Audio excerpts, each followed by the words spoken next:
हम जब इस संसार में आए थे, हमें पता था हम 5 फुट 4 इंच होंगे, 5 फुट 5 इंच होंगे, 4 फुट 9 इंच होंगे? कुछ पता था? नहीं पता था। हमें पता था हमें कौन खाने को देगा? सब उस प्रभु ने इंतजाम किया था। फिर आप बड़े हो गए, फिर आप बड़े होने के बाद इस स्टेज पे आ गए। पर कभी आपने अपने बारे में सोचा? कभी आपने ये सोचा आप कितने दिन जीने के लिए इस धरती पे आए? अगर आपकी 100 इयर्स एज हो, 100 साल आपने जीना हो, तो आपके पास कितने दिन होते जीने के लिए? कभी सोचा? मैं बताता हूँ तो 36,500 दिन होते हैं। 365 गुना करें 100 से तो 365 हो गए 36,500 दिन। अगर 100 साल जिए तो, अगर 80 साल जिए तो और कम होता है। अब जिनकी आयु 50 साल के करीब करीब है, उन्होंने 18,000 दिन जी लिए। अब 18,000 बाकी बचते हैं। उस 18,000 में अगर 80 साल की आयु होगी तो 7,000 और कम कर दो, आपके 10,000 दिन बचते हैं। जिसकी 50 साल की उम्र है, जिसकी कम है उसकी ज़्यादा बचती है। अब हम जो भी कर रहे हैं, चाहे मकान बनाएं, चाहे हम पढ़ाई करें, चाहे हम डिग्रियां लें, चाहे हम बच्चों को पालें, चाहे हम पोतों को पालें, चाहे हम दुकानें बनाएं, सिर्फ उन लगभग 10,000 दिनों के लिए। अब कितने, अभी 10,000 दिन भी बड़े ज़्यादा लग गए ना। इसमें आधे दिन तो सोना भी है, बाकी बचे 5,000।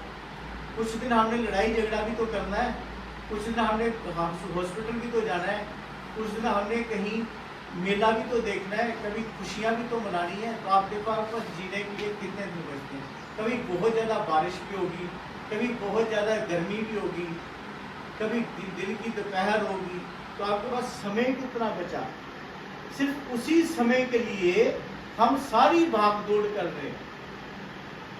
बाकी धरती तो मैंने शुरू में जब आपको बता रहा था तभी बताया था, आज से कुछ साल पहले आपके बुजुर्गों की थी, अब आपकी या फिर किसी और की होगी। जो आप कर रहे हैं वो आपके बच्चों को पसंद आए ना आए, क्योंकि जब आपके बुजुर्गों ने इस धरती से एक एक पत्थर उठा के खड्डों में फेंका, इसको फर्टाइल किया, तो वो उनकी सोच थी। अब उसी पत्थर को वापस लाके अब जब इस जमीन में आप डाल के कंक्रीट के स्ट्रक्चर खड़े कर रहे, ये आपकी सोच है। उनकी सोच थी एक भी पत्थर जमीन में ना रहे। आपकी सोच है पक्का मकान बने जिसके नीचे पानी भी ना जा सके, जिसके नीचे से कोई चींटी भी ना बाहर आ सके। समय के अनुसार आपकी सोच बदलेगी, आगे बच्चों की सोच कुछ और होगी। तो जो भी आप कर रहे हैं, अगर अपने लिए कर रहे हैं तो सिर्फ कोई लगभग 10,000 दिनों के लिए, 5-7-10,000 दिनों के लिए। अब इसमें जब हम कुछ कर रहे हैं तो क्या हमें कुछ ऐसा करना चाहिए कि जो हम करें वो तो यहीं रह जाए, पर उसके करने के लिए जो हम करें वो हमारे साथ जाए। जैसे अगर हम बुरे कर्म करेंगे तो कर्म तो हमारे साथ जाएंगे, उससे जो कुछ हम बनाएंगे वो तो यहीं रह जाएगा। ये सोचने की बात। मेरा काम यहाँ पे आके सिर्फ आपको सेंसिटाइज करने का था। जो मैं अभी आपको बता रहा हूँ ये सिर्फ आपके लिए नहीं है।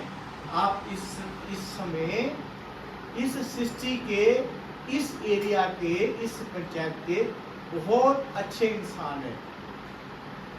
आपकी बात हर कोई सुनता है, आपके बच्चे भी सुनते हैं, आपके बुजुर्ग भी सुनते हैं, क्योंकि आपके पास वो सब है जिस पे वो डिपेंडेंट है। इस समय आपको जो भी समझ आएगा, आप जो भी अपने आप इसको एनालाइज करेंगे, आपने अपने बच्चों को भी बताना है, ताकि ये पीढ़ियों दर पीढ़ी चलता रहे। कभी सोचना, ये जो सृष्टि में जो धरती है इसको कंक्रीट में तब्दील करना क्या अच्छी बात है? या जो कंक्रीट है, जो सपोर्ट होते हैं, जब हम उनको तोड़ के खेत बनाते हैं, क्या वो अच्छी बात थी? या अब अच्छी बात है जरूरत से ज़्यादा करना? क्या जैसे जो जानवर हैं, जो इस धरती के बाकी जीव हैं, उनको ना रहने देना और अपने लिए सब कुछ करना क्या एक अच्छी बात है? कि उनका भी हक है। अब हालांकि हमें सृष्टि बहुत कुछ बताती है। कोविड ने हमें ये बता दिया था कि ये 2 पाँव वाला जीव चाहे रहे ना रहे, सृष्टि वैसे ही चलेगी, पर हम फिर भूल जाते हैं कुछ दिनों के बाद।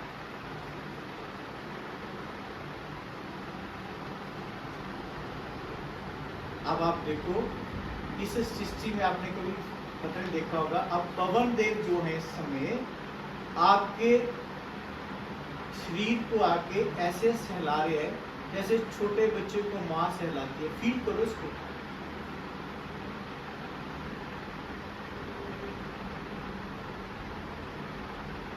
सूर्य देव ने सुबह से अभी तक आपको कितनी रोशनी दी। जल इस समय हर जगह बह रहा है, कितना ज्यादा है। कभी आपने ये सोचा कि उस प्रभु ने जिस चीज की हमें जरूरत होती है वो बहुत ज्यादा दी है। सबसे ज्यादा जरूरत हमें रोशनी की है। कितनी सूरज रोशनी देता है, क्या इसकी कभी कमी आती है? हम तो खुद भागते हैं अंदर की तरफ को धूप जब आती है। दूसरे नंबर पे जीने के लिए हवा थी, कितनी ज्यादा दी है, कभी कमी आती है? तीसरे नंबर पे जीने के लिए पानी था, कितना ज्यादा दिया, कहीं पानी कमी आती है? चौथे नंबर पे जीने के लिए खाना था, बहुत ज्यादा दिया। पर कुछ लोग जो मेरे जैसे थे उन्होंने इकट्ठा कर लिया अपने बच्चों के लिए, उनके बच्चों के लिए, अपने बच्चों पोतों पर पोतों के लिए। तो जब मैं इकट्ठा करूंगा तो किसी का तो कम पड़ेगा ना।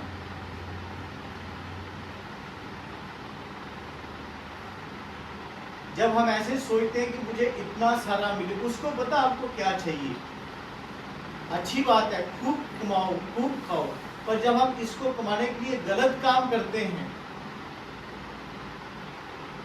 चाहे किसी भी तरह से गलत काम करते हैं, छोटा मोटा लालच, भाई से बिल करा लेनी, माँ की बिल करा लेनी, बिल होती है वसीयत, किसी का वैसे ही हिस्सा मार लेना, किसी का चलते हुए अगर कोई बेवकूफ है उससे ठग लेना। अब मैं आपको एक बात बताता हूँ, क्या 100 रुपए की चीज को 1000 रुपए में बेचना क्या बिजनेस है? मैं अभी नीचे जाता हूँ किसी बुढ़िया के पास जिसको पता ही नहीं है कि मोबाइल कितने का आता है। मैं उसको बोलता हूँ मोबाइल कितने ले ले, कितने का आता है, और मैं उससे खूब सारे पैसे ले लेता हूँ। चाइनीज मेक मोबाइल के लाख रुपया ले लेता हूँ, 10,000 का। क्या ये बिजनेस है कि ठगी है? ये हम सोच नहीं रहे। हम बोलते हैं हम बड़े अच्छा है तो बिजनेस कर रहे हैं, क्या बिजनेस है? बाजार से किसान से 10 रुपए किलो लेके 100 रुपया किलो बाजार में दूसरी जगह बेच लेते हैं, क्या 90 रुपए का प्रॉफिट बिजनेस है? क्या किसी ना समझ बच्चे को या बुजुर्ग को या उससे इस तरह की डील करना, क्या ये बिजनेस है? क्या इसको आप इसकी बेईमानी की डेफिनेशन में नहीं देंगे?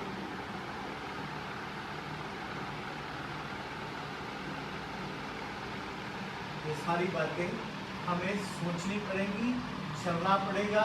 सबसे बड़ी बात, उस प्रभु को सब पता है हमने कैसे जीना है, हमें क्या चाहिए, उसी तरह वो समय समय पे हमें सब कुछ देता है। और कभी भी जिंदगी में कोई गलत काम ना हो, इसकी परमेश्वर से प्रार्थना करनी चाहिए।